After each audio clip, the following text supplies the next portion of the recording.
आत्मशक्तीपासून, सदाचारापासून आणि सात्विकतेपासून,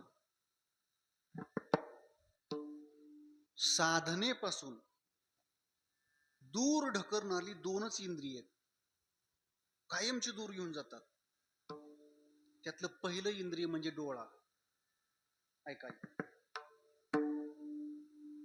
ज्या सज्जनाला डोळ्यावर संयम ठेवता येतो त्या सज्जनाचा परमार्थ सहजासहजी ढासळत नाही.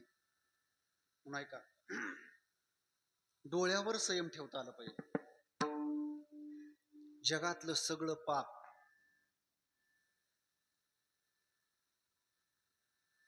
ज्या गेटच्या द्वारा अंतःकरण रूपी मंदिरात येतं आणि अंतःकरण रूपी मंदिराला उकिरडा करून टाकतं, त्या गेटचं नाव आहे डोळा. ज्यानं डोळ्यावर संयम ठेवला त्याच्या जीवनामध्ये पापापासून लांब राहायला बरीच शक्ती मिळते. आणि आबा, त्या डोळ्याच्या जोडीचं दुसरं इंद्रिय ते म्हणजे आपली जीभ. आपल्या जिभेवर संयम ठेवता आला पाहिजे.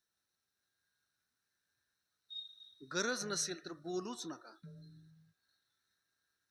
बोलून माणसं अशांत होतात आणि न बोलता माणसं शांत होतात. कधी बघा तुम्ही, बऱ्याच वेळेला ज्या माणसाची जीभ ताब्यात नाही त्याचे पावलोपावली शत्रू वाढतात, आणि ज्या माणसाची जीभ ताब्यात आहे त्याचे पावलोपावली मित्र तयार होतात.